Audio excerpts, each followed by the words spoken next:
All right, let's begin. And once again, thank you for joining us. This is Josh on Zoey's partnerships team, and we're really glad that you could join us for our latest merchant webinar.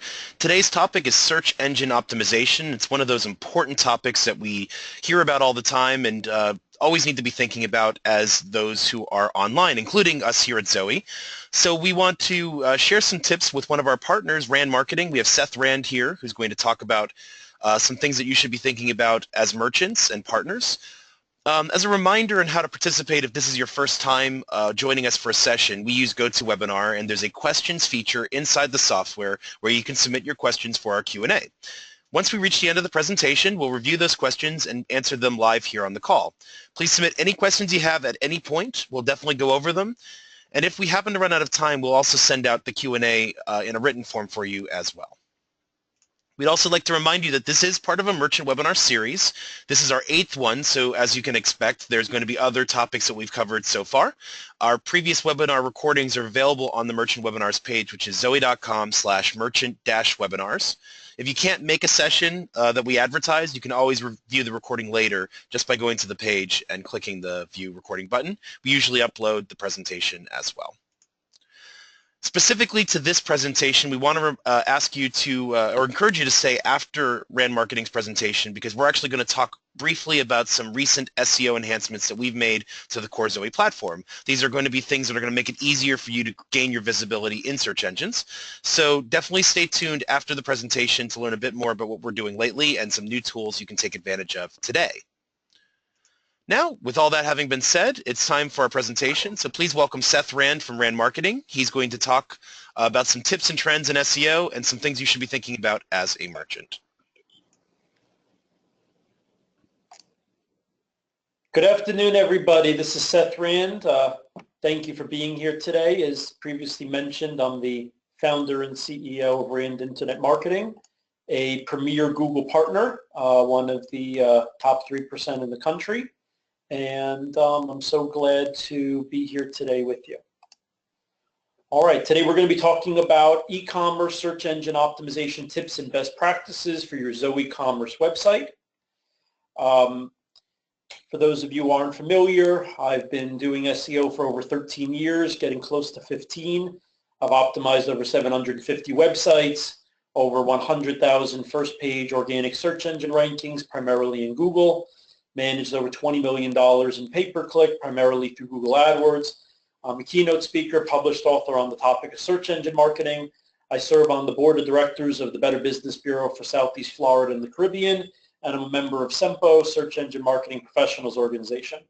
I had the privilege of being named to South Florida Business Journal 40 Under 40 last year, and my firm's been named one of the top 10 web design and development and fastest growing tech companies in South Florida over the past 6 years.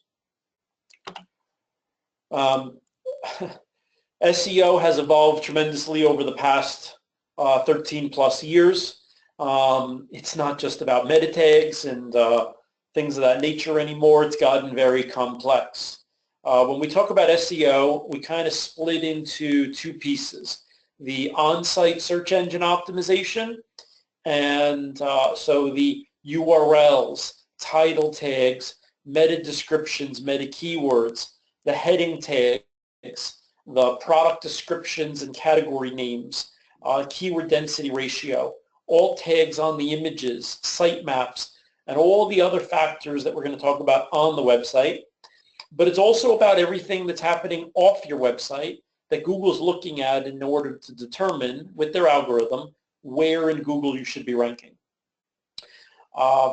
This is just a really cool graphic that we found, what they're calling the periodic table of SEO. Diving into on-site SEO, any good SEO project starts with research.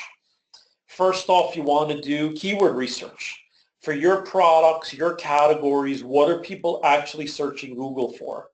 There's a free tool. If you search Google for Google Keyword Tool, you should be able to punch in what you think your target keywords are, or even your website address, and Google will recommend and give you some stats on how many people are searching for those keywords each month on average over the past 12 months, and you can set target location, United States or globally.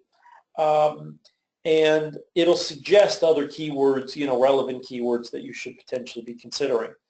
It's also about competitor research. Who are you competing against? Other e-commerce sites selling the same or similar products. And so doing some of that competitor research, especially on who is linking to their website. I like to use a tool from Moz called Open Site Explorer, and you put in their website address and it'll tell you what are the most powerful backlinks linking to your competitor that's helping them get those SEO rankings that you wish that you had. It's also about auditing your current website. How fast is the site loading? How mobile friendly is it? Obviously, if it's a Zoey site, it's secure and it's got a CDN, which helps improve the loading time, and a lot of other features that are built into Zoey. But what else can be done, to the website? There's a lot of tools that we like to use. One's called Grader, GRADER.com. Another one's called gtmetrics.com for loading time. Also Google Insights. Do you have any duplicate content? I use a site called copyscape.com to look at that, and other tools that'll help you, evaluate and research. SEO site checkup.com is another. Once you dive into the on-site SEO, there's some things that we really look at and then a whole bunch of specific details. So first off, you want to make sure that you're building out your categories, subcategories, and product names correctly. Make sure that the target keywords are involved. So that way within the URL and title tag and content, it's using those target keywords.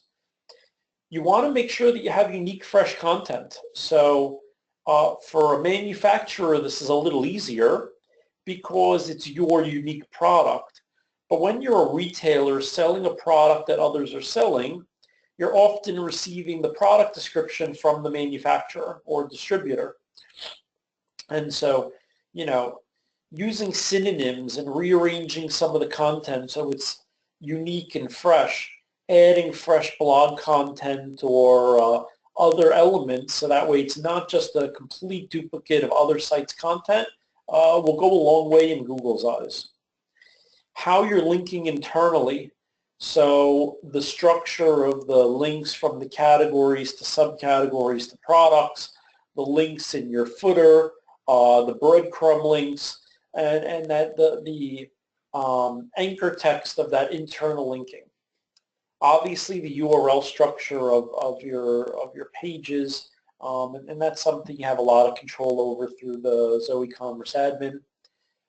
Making sure all the pages have unique keyword-rich title tags and meta descriptions. You don't want every page to have the same title tag, or Google at first glance is going to think it's just duplicate to a page they've already seen. Again, you can use a template for the meta descriptions, but edit the meta description to use that category name, that subcategory name, that product name. Obviously, unique header tags, H1 through H6. H1's the most important, but only one H1, not multiple. Only one H2, not multiple. Once you get down to H3, you could have, a couple. Sitemaps is a big part of what's built into the Zoey Commerce platform, but creating those sitemaps and submitting them through Google Webmaster Tools. Obviously, this should go without saying, but every one of you should verify your site with Google Webmaster Tools, have Google Analytics set up and installed on your site. We'll go into the reporting in a minute, but make sure that goal tracking and e-commerce goal tracking is set up within Google Analytics, and that you've submitted your site maps through Google Webmaster Tools. An SSL certificate is a benefit of you using Zoey Commerce, as opposed to another platform where you might have to pay separately for it and have it installed. And anything else on the website to make sure that there's no broken links and that the website in Google's eyes is, something very presentable, ready to show to the people searching Google, Yahoo, Bing, and other platforms. As I already mentioned, in Zoey's case, your SSL, your sitemaps, global CDN are all already included in your platform to help get you the best SEO results possible. As a reminder, if you have questions, please submit them as instructed, and we look forward to getting to them towards the end. Content is key. So again, unique, rich content. So both on the site and off the site. When we talk about on-site content, it's that on-site blog content. It's the unique content on your category, subcategory, and product pages.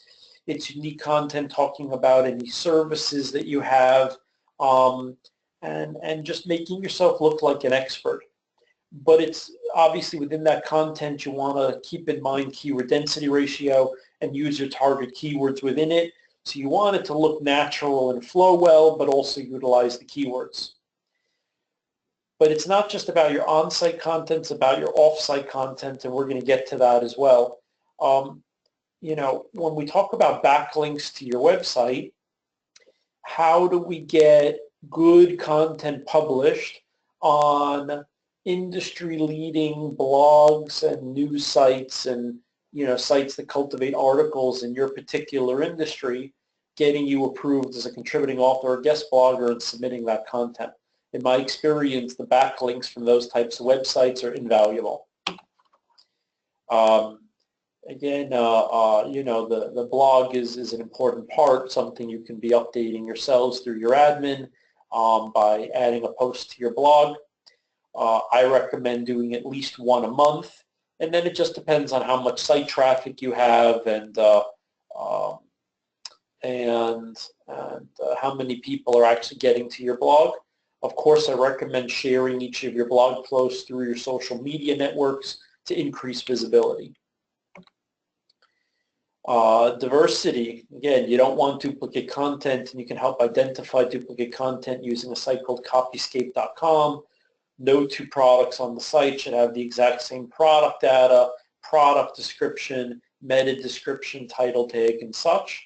And of course, you should be tagging your products properly for all the different attributes to keep them unique. Picture's worth 1,000 words. So, obviously you want to have high quality product images. There's a particular guy here in Hollywood, Florida named Chuck Tocco that I like to work with, but make sure you have good, clean, high quality images.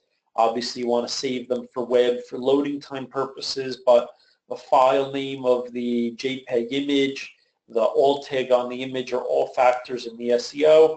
So high quality to help convert, optimized file name and alt tag, but also keeping in mind loading time. The alt tag should probably be 2 to 4 words in the one phrase. Old school, for those of you who remember Netscape and Internet Explorer, 10, 15 years ago, when an image didn't load, a little red X would pop up in the box. And if you had an alt tag, it was that text that would show up. Nowadays, that doesn't really happen, but Google still looks at those alt tags to help describe the image and help with your SEO. Reviews. So, reviews are huge in today's e-commerce environment. They're not walking into a physical retail store. They're choosing, who to buy from online. Yopo's a great add-on for Zoey. It does require a monthly fee. Keep that in mind. However, Yopo will help cultivate and integrate your reviews into your website. Not only will this help your SEO, but it'll also help your conversion rate, assuming that you're getting positive reviews. When we talk about off-site SEO, there's a lot of factors involved as well. Back in the day, it was about volume of backlinks. How do we get as many websites as possible linking to your site? As time went on, we focused more on how do we get high-quality industry-related backlinks. So more about quality as opposed to quantity. How do we accomplish that? So first off, you could set up off-site blog posts. Blogger.com, Blogspot.com, WordPress.com, Tumblr.com. You could set it up, the subdomain is your website address, like your company name. You could set it up with the high-level keywords that you're targeting, and you can be posting, on these blogs for free. Just have to prepare the unique content. These sites have very high domain authority. The blog posts you put probably won't have, they'll probably be low page authority, but it's low-hanging fruit, and it just requires some of your time. There's no advertising expense. Press releases. When you put out press releases through newswire.com, PR Web, PR Newswire, and other sites, they typically get picked up by other media outlets and linked back to your site. Over the years, a lot of these sites have put what's called no-follow tags, which have reduced the SEO value, but it's still a good part of the off-site SEO, making your website and your brand legitimate in Google's eyes and getting some backlinks out of it. When it comes to the off-site, to guest blog posts and articles, you want to identify 20, 30, 40 sites that your target audience is visiting and submit your bio to become approved as a contributing author or guest blogger. Hopefully 2 or 3 or 4 of these sites approve you. You write content following their guidelines, get it published. For example, I'm published on Inc., Forbes, Business.com, SocialMediaToday.com, and dozens of other websites. And not only are the backlinks helping my SEO, but typically when I get published on these sites, the article gets shared 100, 200, sometimes more than 300 times on social media. And again, it cost me absolutely nothing beyond time. So it drives direct traffic, it helps with social media and branding, and the backlink helps with SEO. If you can accomplish it, and it's definitely worth the time investment. There's also video SEO. Of course, as I brought up that topic, I'm probably going to give away the answer to the question. But what is the number 2 searched website in the United States? It's not Yahoo, it's not Bing, and it's not Facebook.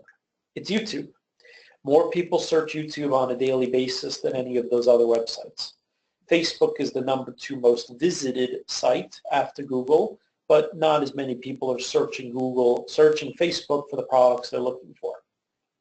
So how do you get, it doesn't have to be fancy videos, but even if you're using, somebody's holding an iPhone to record you, how do you get video clips using your target keywords and or good content that your target customers are going to be interested in? Upload it onto YouTube, onto Vimeo, save the file name with the keywords just like you would an image on your website, use the right title and description of the video, and of course add the right keywords as tags. But YouTube and Vimeo are constantly getting indexed by Google. In my experience, very often videos could be coming up on the first page of Google in 2 to 24 hours after getting published. And so again, at absolutely no cost, if you just get somebody to hold the camera or hold the phone to shoot the video, you could upload videos to these websites and get them optimized.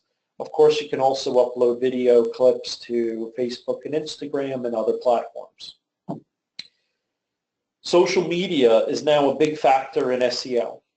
Google knows that you could pay somebody to help with your on-site SEO, and you can, put out blog posts and press releases.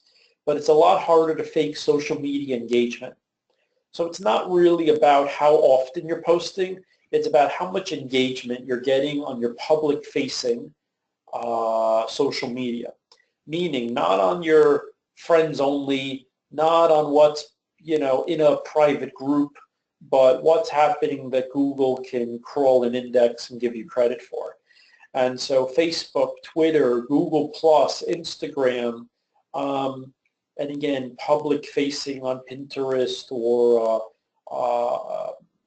even LinkedIn, anything that's public-facing and indexable by Google, the more engagement that you get, the higher search engine rankings you're going to have. What that means is even if you post once a day, once every other day, Focus on compelling content, not just trying to post about selling your product. Mix in good content, industry news, awards you've won, new hires at your company, photos from celebrating the birthday of an employee, wishing happy holidays, talking about special offers, discounts, tips, tricks, advice, anything that's going to be interesting to your audience, and also using hashtags to help get more visibility of your social posts. Another part is directory submissions. How do you get listed in more local directories? Yelp and Yellow Pages, Yellow Book, Super Pages, Google My Business. Of course, if you have a physical retail location, this is crucial for also driving traffic to your physical location besides helping your SEO. But even if for SEO purposes you want to get listed in these directories and get those backlinks. We use a couple of softwares to help, but it could also be done manually. Social bookmarking site submissions to sites like Dig, Delicious, StumbleUpon, Reddit. We currently here at Rand Marketing submit to around 11 social bookmarking sites. And you want to submit all the different URLs of your category pages, then your subcategory pages, and if you have time, even your product pages. And you want to submit the URLs with the target keyword phrase for those pages. And so it could take some time, prioritize. You don't have to do it all at once, but also just low-hanging fruit as part of the SEO process. There are other ways of getting high authority, high domain authority, high page authority backlinks. One of the unique ways we do it here at Rand Marketing is through a scholarship program. And through this, we're able to get backlinks from colleges and universities, which are very high domain authority .edu websites. If you've done SEO in the past, potentially with a less than reputable firm, you might want to do a backlink analysis to see if you're getting penalized for spammy backlinks. If you've got links from pages that have hundreds of other links on it, if they're international links and you don't do international business, if they're from very low ranking, not related websites, you might want to disavow those links through Google Webmaster Tools. Just something to keep in mind. Are there other things, that have been done to your site in the past that maybe you don't want to have, in place that Google might not like? So because all of the search volume growth is on mobile now, desktop, as far as I've been told, actually decreased 12% over the past year, and mobile is where all the growth is at. Do you have any of these bad backlinks? Do you have any pop-ups or things that are just not what Google's looking for? Do you have duplicate content? Is there keyword stuffing going on, either on your site content or in your meta tags? And how do you clean all that stuff up to follow Google's 2017 guidelines after their Panda, Penguin, and Hummingbird algorithm updates? And with that, I want to thank you for listening to the presentation, and I truly hope that you're submitting your questions. I love Q&A. Thank you so much. Great. Well, thank you, Seth, for that presentation. Before we get to the Q&A, as I mentioned at the beginning of the presentation, we're going to talk briefly about some SEO improvements here at Zoey that we also have been working on. Many of these releases are very, very new, so this could be new information to some of you.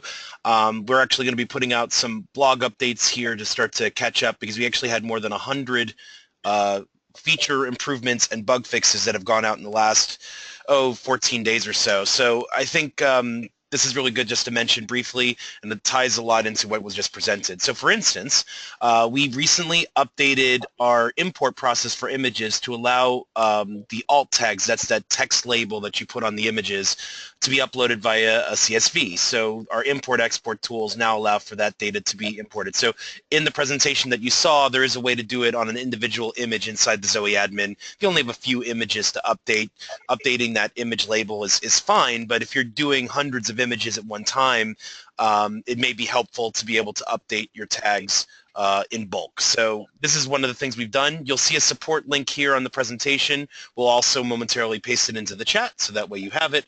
But this is just another way now to manage that. The second thing is that we have an app called XML Sitemaps that's available on the App Store. Many of you are already using this today to build the sitemaps that allow submitting to Google Webmaster Tools and others, as Seth mentioned. What we have recently added is an image sitemap. So for image searches, which is becoming very popular both on desktop and mobile, you can submit your product catalog images or other images of importance to Google and other search engines for indexing. So this is just another way to make your content available to the search engines and make you visible in other ways. So we definitely encourage you to check that out and take a look at whether that could be valuable for you in terms of your search engine optimization efforts. And I just pasted that SEO alt tag support document into the chat. We have a few other things that are a little bit harder to dive into, and they're a little bit smaller, so we'll just briefly touch on them. That same alt tag that we mentioned above, we're improving the non-product pages, such as the category pages, to make that data more readily available to the search engines. We're optimizing those as we speak, and that release should be coming shortly. We're also, we made an update to our Google Shopping Feed app, which many of our customers use to submit their products in that way. It can now auto-generate and auto-update the feeds, whereas before it required a manual update. So this is an improvement that is going to take some work off of you. And finally, there's something called schema.org, which is basically a standardization of how to mark up data in the code level to ensure that when a search engine comes to your page, it knows what it's looking at. So on product pages differ in design, and making something more uniform for the search engines is important, so that way they know how to compare one page to another and sort of aggregate that data in a way that makes sense. So what we've done is we've made some updates to improve compatibility there. Our schema.org support is mentioned in our support documents, but just to go over briefly, so you know, it picks up information like the product SKU and name, the images on the page, and the text in the alt tags that's displayed with it, the description of the products, which is why having unique descriptions per page is important, because the search engines are seeing that. The price and what currency the price is set in. So if you're not transacting in the US and you're transacting in another currency, it'll pick that up as well. Whether it's in stock or not, since obviously that can be important for search engine purposes. And then it does pick up basic information off your reviews, the average number of stars, each rating and the star for each rating, and then the review count. So that will allow in certain cases for that data to be presented when it's appropriate. So all of these things are going on as we speak. We did 260 releases of Zoey in 2016, which is an average of about one per business day. We're pacing about that, if not a little bit more, this year. So as we've always promised you as customers, we're constantly improving and evolving what Zoey has to offer, and we are spending some time on SEO as one of those areas. So we did want to share that with you, given the talk about SEO. One thing also that's important to mention about RAND marketing, and I'll let them speak a little bit about what this offer entails, is that if you're interested in SEO and want to learn a little bit more about how your site specifically can benefit and what things you should be thinking about at a high level, RAND is able to do a consultation as part of sort of a getting to know you process that can determine possibilities for you. Seth, do you want to speak to that a little bit? Absolutely. So here at RAND Marketing, we've decided that as a Zoey partner, we'd like to offer all Zoey merchants a free consultation and SEO audit. So we've got a landing page set up. You could submit your info, or you could just shoot an email to info @randmarketing.com. Of course, we need your website address and a few of your target keywords.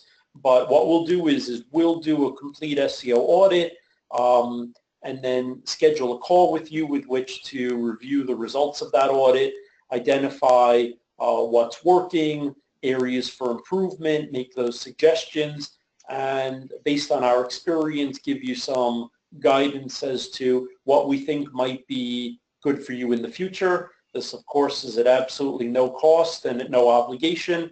We just, we're growing with Zoey. We think Zoey is a great platform, and they're investing a lot into SEO, and we want to make sure that merchants like you are able to maximize that opportunity. Fantastic. So we want to remind you about how to submit questions if you have one. Please use the questions feature on the GoToWebinar panel to submit your question to us, and then we'll talk about it here on the presentation. If you're using the hand raise feature, I apologize, we're not able to initiate that for this presentation, so please just submit your questions via the questions feature and we'll get right to you. We have some questions that have come in, so let's get started.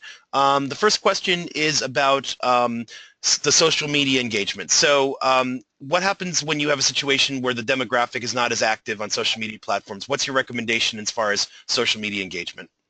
So it doesn't necessarily have to be your target audience that it's engaging. Google's just looking to see that you have engagement. So obviously, you know, for ROI purposes, I'd rather if we could reach your target audience on social and get them to engage, and it not only benefits your SEO, but it also generates some direct e-commerce sales. But what matters is the engagement. Some pieces of advice. Number one, maybe you can get your existing client base, as opposed to new users, to help engage on social. Maybe you can get your staff, your family, your friends. Maybe you can get your vendors or referral partners and affiliates. Maybe you can just get really good, interesting stuff. So let's pretend that you're selling flowers, e-commerce being shipped to businesses like a 1-800-Flowers, but it was only B2B, right? So your target clients, because it's B2B, aren't as much on social as if you were targeting consumers, but you could still put on Pinterest and Instagram gorgeous bouquets of flowers and get consumers to engage with it. And of course, some of those consumers might work for a business, own a business, have friends or family that own a business that could become potential customers. But in Google's eyes, it's really just about getting that engagement. If you're selling products to, let's just, again, I'll say healthcare, to hospitals, right? Very hard to get the hospital executives that are buying the medical equipment on your website to go and engage on your social media, but you could still put funny things about experiences visiting a hospital or working with this complex equipment, or again, you could put stuff that's just within the realm of relevant but funny, and getting just general people to laugh about it, like a visit to the doctor, you know, so like I said, it doesn't have to be your direct demographic that's engaging for Google's algorithm and SEO purposes. It's just about getting engagement overall. Yeah, one of the things you might sometimes hear about SEO is reputation. And so when you're building a reputation, it's all sorts of different ways that people see that you're a relevant and active business. So when you're talking about social media, for instance, activity and posting and seeing people interacting with you are all elements of a reputation. It shows that you're alive and well business that's actually working with customers. And it's little data points that they use to kind of score you, right? It's really about building a strong score. And it's, at the end of the day, when they talk about algorithms, it's a math problem, right? So what these things are doing is just lifting you up a little bit and making you more visible in the masses of the different businesses and consumers that are out there. So another question. Earlier you mentioned about backlink analysis, and the question is just simply recommendations for how to check backlink analysis. So the primary tool I use is from a company called Moz, M-O-Z. The founder's name happens to be Rand Fishkin, so his first name is my last name. But he's an authority on the topic of SEO, been doing it as long as I am.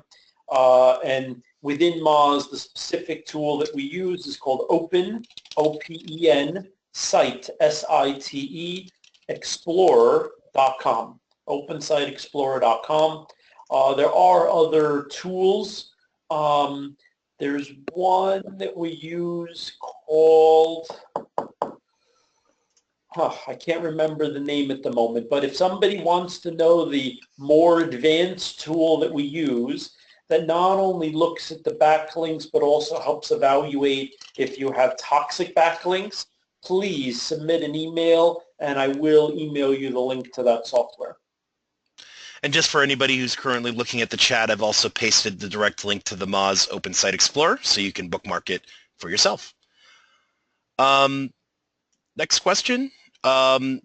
Someone's asking about going into more detail about what schema markup is available now and how that works. So this is by default set up in all of the templates that Zoey offers. And what I'm going to do in lieu of explaining it, because it is a little complex, is I'm actually going to link to our support document on metadata here in the chat.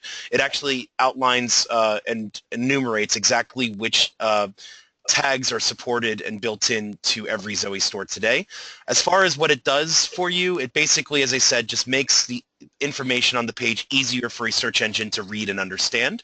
And so when it's displaying information in certain forms, it'll be able to pull the right data to show in the right places. So if you have a price, for instance, it's marked to know where the price on the page is so it knows the right information to display. Question here about quantity. If you don't have something in stock, should you still show a quantity? So, I mean, I don't think that'll make a big difference from a SEO standpoint.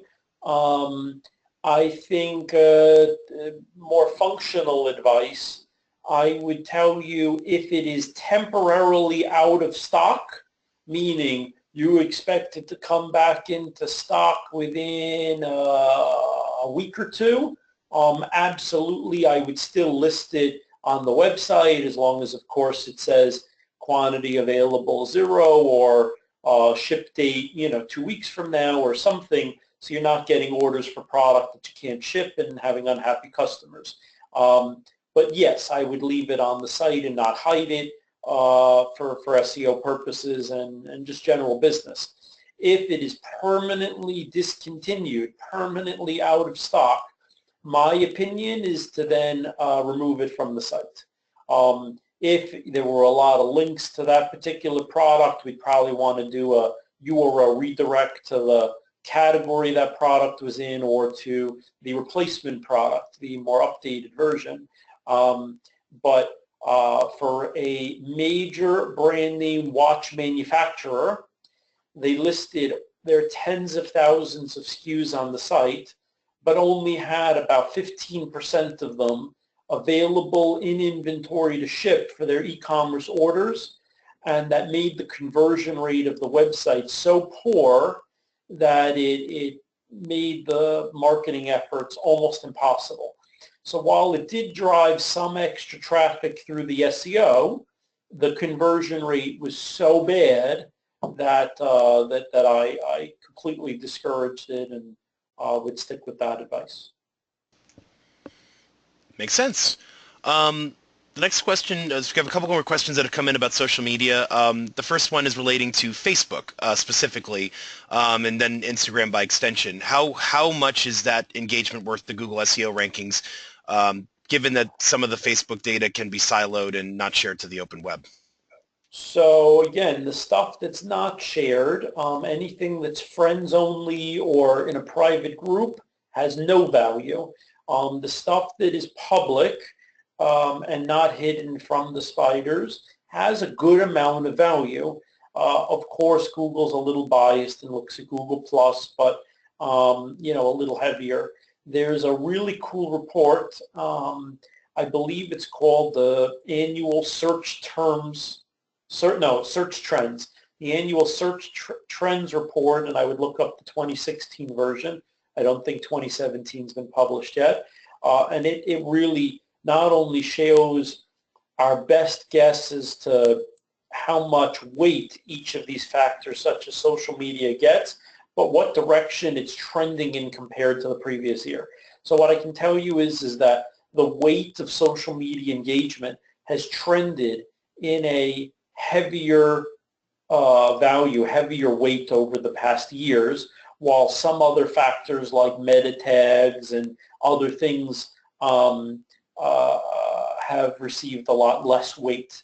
And so it's not just Facebook.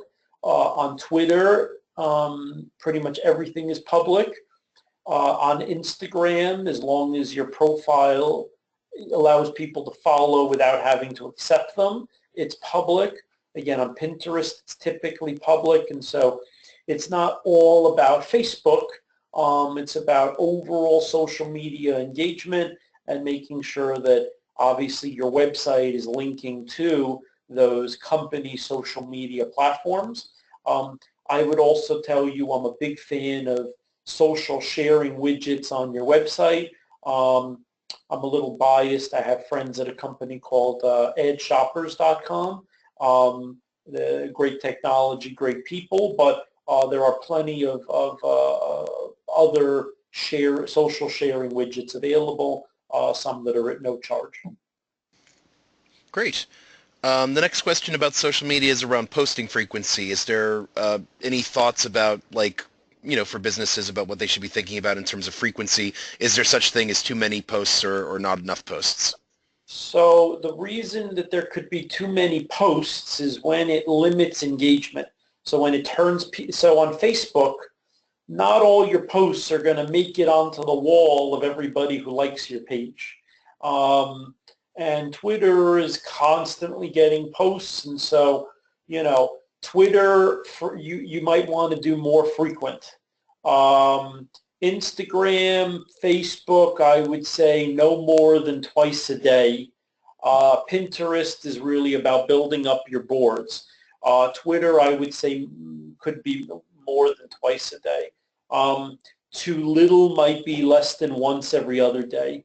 If you're posting less than 15 times a month, that's probably not enough. You're posting more than 60 times a month, that might be too much, unless it's really good content that's getting engaged. And so, like I said, I would focus on days of the week that you get better engagement, times of day that you get better engagement. There are softwares out there like Hootsuite, Sprout Social, and other softwares that will help you learn what days of the week, what times a day, what topics or types of content you get better engagement. For example, on Facebook, I typically see better engagement on posts that have a photo, an image, than posts that have no image. So these are all factors to consider, but I would typically say 15 to 60 posts a month, and not 15 posts in just one single day. Spread it out, focus on the days of the week and times of day that get the best engagement. And the other thing to mention too, just because I know that we have a lot of small businesses on here and maybe finding the idea of doing 15 to 60 posts in a month potentially daunting, is to remember that most of the social media platforms, and definitely a lot of the tools that support them, have scheduling capabilities. So you don't have to write all of your posts on the fly and remember to do it at certain times of the day. You can prep some evergreen content in advance, which gets you some things going. As Seth said, like, funny stuff can be funny tomorrow as well, of course. So you don't necessarily have to do all of it on the fly. Certainly if you have breaking announcements or like new availability of merchandise or things that you want to announce the moment it's available, those can go up right away. But some of your evergreen content can be programmed weeks in advance. And as someone who used to do this at a former company, I used to do that all the time. I'd prepare a week's worth of content on a Monday, and then I'd just turn stuff off if I had something more important to announce. And that kept it very manageable because our team was very small. And I would also tell you that in some cases you can share the same content on multiple platforms. So again, your retail and wholesale are very different. Some different platforms, you want different size graphics. Twitter, of course, the post size has to be a lot less characters, but Instagram and Facebook, for example, Instagram's owned by Facebook, and very often when you post to Instagram, you share it to Facebook anyway. So there are efficiencies that you could build into the process. Fantastic. Next question is about the live video capabilities of platforms like Facebook and Instagram. Do they have a higher SEO value than a standard post? So the only reason why is if they get more engagement. So obviously Facebook is showing live video higher in some of the feeds and sending out notifications sometimes to the people's phones of their friends or followers that Joe has started a live video. And so because of that, it may get higher engagement, and therefore it has more value. So like I said, it's really about, does the video post get higher engagement? Yeah, and I think obviously it depends on whether people have like I've seen some interesting things on YouTube in particular where if you're a subscriber, you'll get a notification the moment someone goes live, and then you just see these waves of people show up when they have a good subscription base. So obviously you have to do some ground level work to get there, but if you built up an audience, it could be an opportunity for you. Um, Are there any, so another question about social media, are there, if you're a small business and you're forced to make some choices, in terms of where you focus your effort, are there certain social media sites that have the best SEO value for your time? Two factors there. One, I would potentially not make that the criteria. I would think about which platforms are going to reach your target audience and therefore have the potential of generating some targeted clicks that can convert into sales and or affiliates. And then secondarily, while using those platforms, how do you get SEO value out of it? Again, I would say Facebook, Twitter, Pinterest, Instagram, and Google Plus are the five that probably have the most SEO value. Instagram is definitely trending in the right direction. And I wouldn't necessarily do it just focused on SEO. I would factor it in also with where's the target audience and where are we going to get the most engagement and potential sales in the process. Great. One more social media question for now. Are there quote unquote better days or times in general for social posts? I'd be the wrong one to answer that. Facebook, Frankie and others on my team deal with it day in, day out. I would tell you, think of yourself. And so when are you checking social media the most? As a business owner, I hope that people aren't checking it while they're supposed to be at their desk working, right? So 9 a.m. to lunchtime and after lunch to the end of the workday. Hopefully they're not checking as much, but that's not the reality. People are checking so many times a day. It's 100 plus times a day. It's pretty crazy. If you asked me, I would probably say posting just before lunch, posting just after dinner, posting at 7:30 in the morning so people see it in the morning before they start their workday. In my experience, will work better when it's B2B, potentially more during business hours. But if you have any questions that are more specific to SEO or Google AdWords pay-per-click or things like that, I can probably give a better answer than time of day on social. Great. So now I have a Google AdWords question for you then. Very bluntly, the question is if is Google AdWords a money pit? And the specific statement, I've seen many people that don't seem to get a return on the money invested. Well, I'm sure you have some feedback on this. Oh yeah. So you're talking about probably 1,000 Google AdWords project under my belt, over 20 million in Google Ads managed. So the first thing that I advise is where I don't mind advising people, small businesses, to try to do as much of the SEO process themselves as they can from a cost and ROI standpoint. I don't believe that on Google AdWords. I do not suggest that you try to do Google AdWords on your own. I suggest that you hire a premier Google partner to help you. Because in my experience where, merchants, e-commerce sites pay us 20% of their ad spend to manage the account, we get 40 to 70% better results. And so you have a net savings both in cost, but also in saving you time to go work on other aspects of your business. The part of the reason why is based upon a few factors. Number one, what types of campaigns you're running.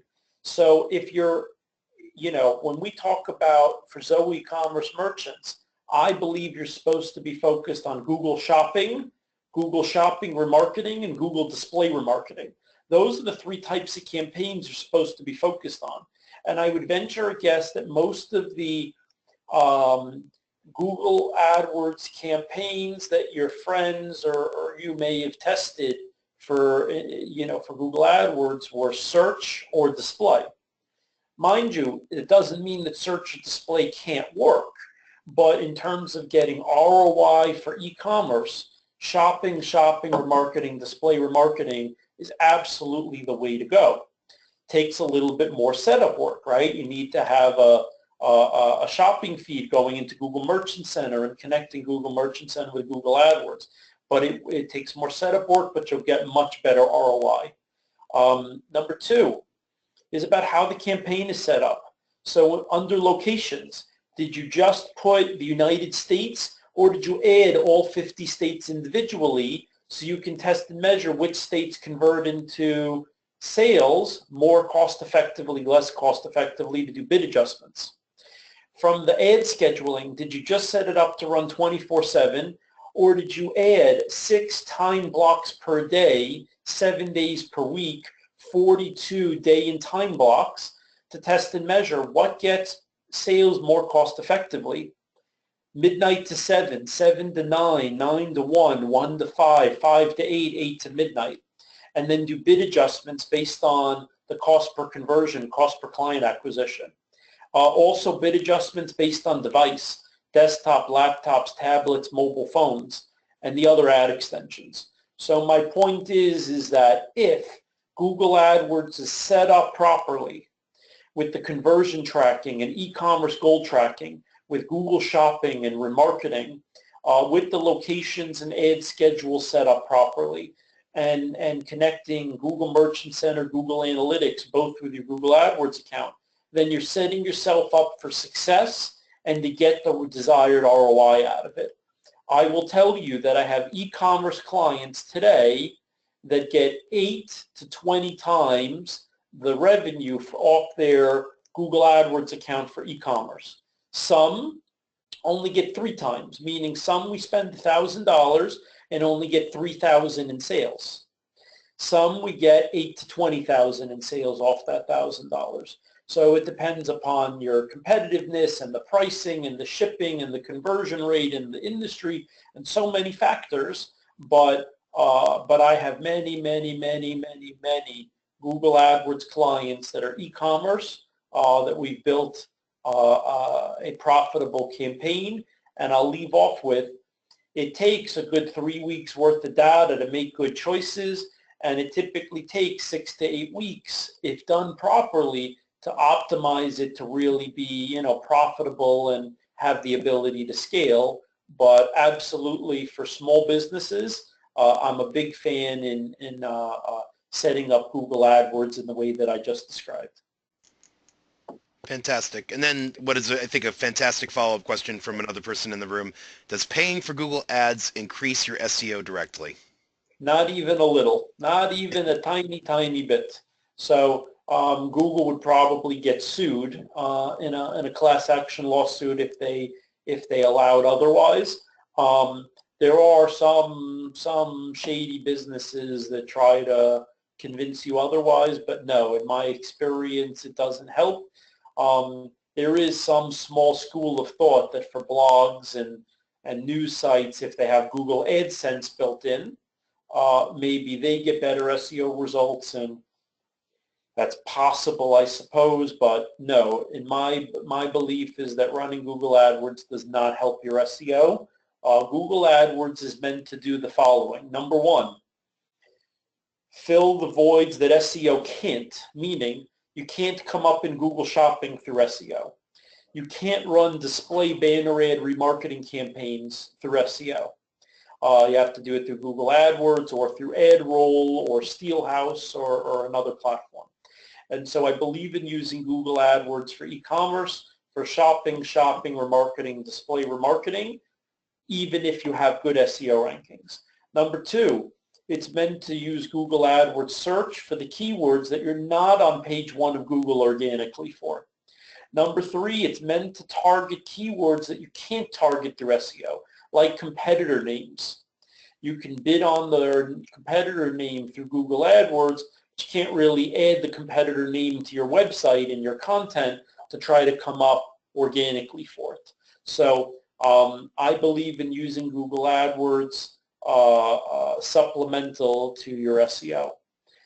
The benefit of SEO is that 68% of people that search Google skip over the paid ad and look right at organic.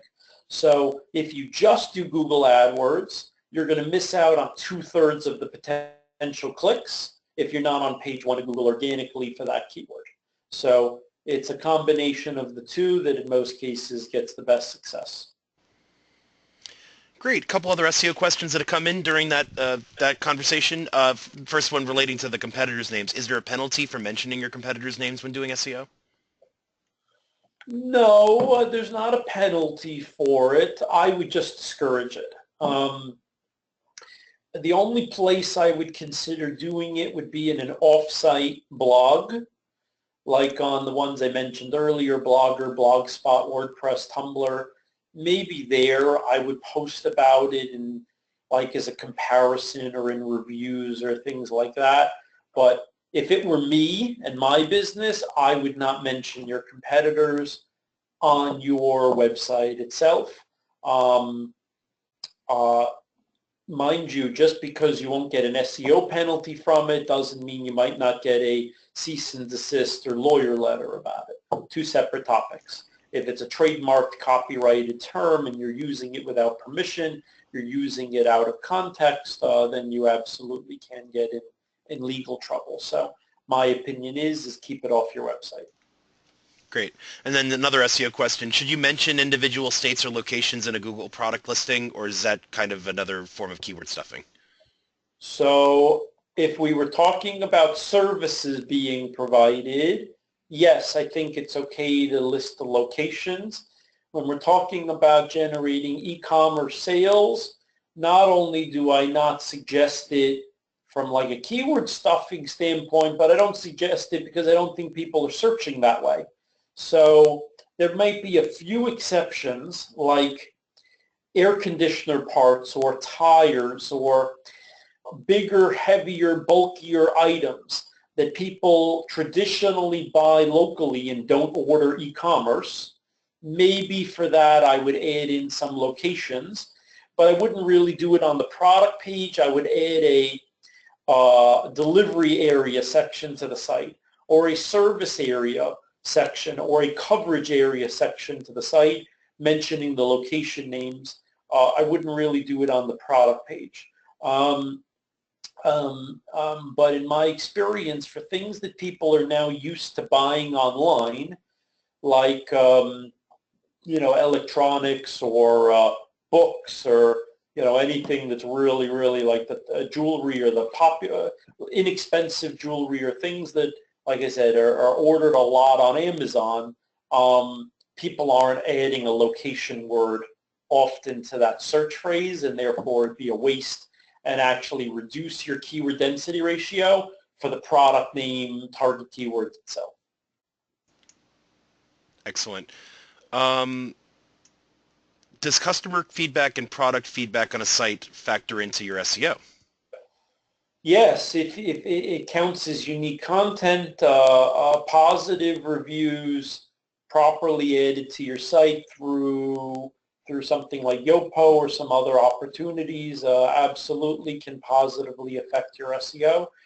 Obviously, there's lots of benefits to getting 4 and 5-star product reviews on social media, on sites like Yelp, on your site itself, but from an SEO standpoint, if it's part of the HTML and not an iframe or something, then yes, it's unique content getting added to your site and should help your SEO. Great. And I have one more question, a little bit more specialized, but I think there's enough customers in the Zoey base that could benefit from this. So some of our customers sell either used or vintage items, and so therefore they may have one of a kind, or like take clothing, for instance. You might, in a normal situation, have a Hanes t-shirt with 3 colors and 5 sizes, but you would only have one of a kind, so you'd only have the one t-shirt. But occasionally they have 2 or 3 Should they be displaying them like right now in the example that I'm giving here? They're displaying them as separate items because they are separate, unique, individual things. But then you run the risk of cloned pictures or descriptions because the object is basically the same. What's your recommendation there? How do you differentiate when you got products that maybe here's how we generalize the question. How do you differentiate your descriptions enough to make sure that you have that unique content and you don't have duplication across your own catalog? So for a moment, let's assume that they're extremely similar but not identical. So then, as opposed to just in a drop-down option for size, in the product name or description, let's actually say what it is. Small white Hanes t-shirt. And the next one, medium white Hanes t-shirt. So if you were just selling Hanes t-shirts, you would just say Hanes t-shirts with a drop-down of colors and sizes. But here, if they're extremely similar but slightly different, I would, in the product name and in the description, mention the differences as opposed to just in the drop-downs. If they were completely identical, you had 3 small white Hanes t-shirts, you might just have one product page with a drop-down, and while there's 3 available, quantity could be up to 3, and then when there's 2 available, quantity could be up to 2. It doesn't require having 2 separate listings.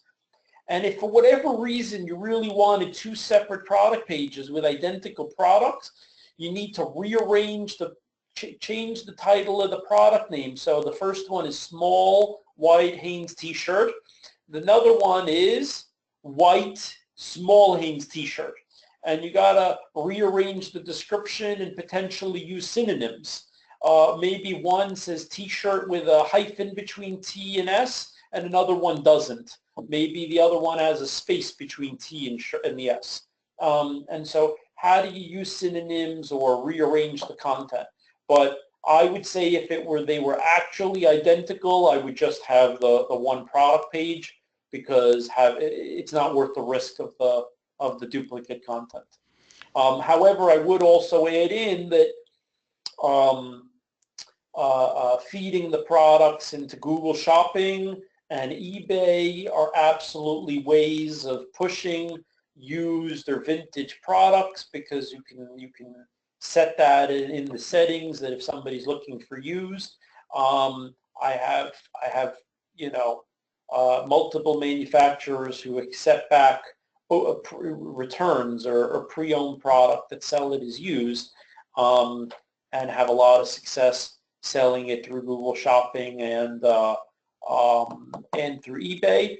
And again, you want to make sure that you're mentioning used, pre-owned, vintage, antique, whatever, in those descriptions, because those are absolutely keywords you want to hit on. Speaking of descriptions, very brief question. As far as robots are concerned, do they sort of cut off at a certain point, or do they always grab the whole description? No, well, they cut off at some point with the meta description. I do not believe that they cut off at some point with the actual physical text product description. I think they read all of it. The question is more from a functional standpoint. If you make the description too long, it's going to push the add to cart or whatever below the fold, and your conversion rate's going to drop. If it's too long, it's going to look funny and aesthetically. So you have to really balance. Write the description that you want to write and then slide in the keywords. Don't write it for SEO. So for example, this water bottle is, doesn't say the size here, how many ounces? Maybe not. I think it's 16.9 ounces, okay? Clear plastic bottle with 16.9 ounces of spring water. What are the keywords here? Is it affordable? Is it, I don't know what. Is it organic? Is it, what other words are people searching for that you want to, BPA free or whatever, yeah. BPA free, right, okay. I just happen to have a water bottle in my hand that isn't the example I would have preferred to use. But how do you slide the keywords in better? So an example, I'll give a better one, okay? Our agency provides design and development services. I might say our award-winning agency provides affordable e-commerce, website design, and web development services. How do you take what you wanted to say and then slide in the keywords more as opposed to writing the content just for SEO, especially when we're talking about something that's going to affect conversion rates such as a product description? Great. And so the next question I have, I think that basically answers it. So like, how would you differentiate your descriptions? I think sliding in synonym keywords or different keywords that kind of help to illustrate the product. Maybe if the description that you have, for instance, from the manufacturer is very bland or basic, you can definitely, touch those up very easily, or even rewrite the sentence so like it says the same thing but in different words, right? So sometimes just taking the exact same points and just rewriting it can be enough. So like large, big, huge, Generous. Right, generous. Okay. How do you use synonyms? You want to avoid certain words that might have a negative connotation, like it's affordable, but it's not cheap. Okay, you don't want to use the word cheap. But low cost, affordable, cost effective. Like I said, using synonyms and rearranging stuff are the two main ways that I try to accomplish it. Cool. Are tags and keywords that are used on a blog valuable for SEO, or has Google moved away from those? Tell me the question one more time. I want to make sure I answer it right. Tags and keywords when you're posting a blog, are they valuable for SEO? Yes, I believe so, yes. For the extra minute or two that it's going to take, absolutely. I think it helps enough with enough search engines and such to be worth the extra minute or two to fill in those extra fields when posting on your blog. And one thing I'll say as someone who's maintained a blog for my company in the past, one thing that I found was really beneficial in certain ways with the tags is usually you end up with a page that lists all the posts that have a certain tag. So if you're tagging correctly and you're building good pages, those become SEO entry points. So like if you build... I agree. So like for instance, for Zoey, if we're writing a lot about business to business and wholesale, which is one of the features that we have, you end up with 10 blog posts that's talking about wholesale, and you have a really rich page now with a lot of different differentiated content about wholesale. And so we've actually intentionally done that at times here at Zoey, and I've done it at previous companies to sort of build the types of, so it's a more subtle and over time type of thing relative to like a single post, but it's a secondary way to use the same content to strengthen the keywords that you care for. And not just with the tags, but also with the way that you structure the categories and potentially even subcategories that they're published in. Mm-hmm. Exactly. So someone followed up while you were talking about descriptions, how long is too long? You should, the answer I think that we're giving is there's no technical too long thing for a search engine. The robot will read the whole thing, but you need to think about your users and usability and not just write a 700-word description for the sake of it. Make sure your descriptions are short enough that people can still find a way to purchase your product. So you should still see your add to cart button on the page once your description's pasted in within the framework of the rest of your pages, I think what we're saying. It's a follow-up question about the keywords. Is there a recommended number of keywords? Obviously, you don't want to keyword stuff. So, like, what would be a recommended range in your opinion? So typically on the home page, I put 10 to 15 keyword phrases. Yes. Sorry. So they said blog, but yeah, pages too. Let's do both.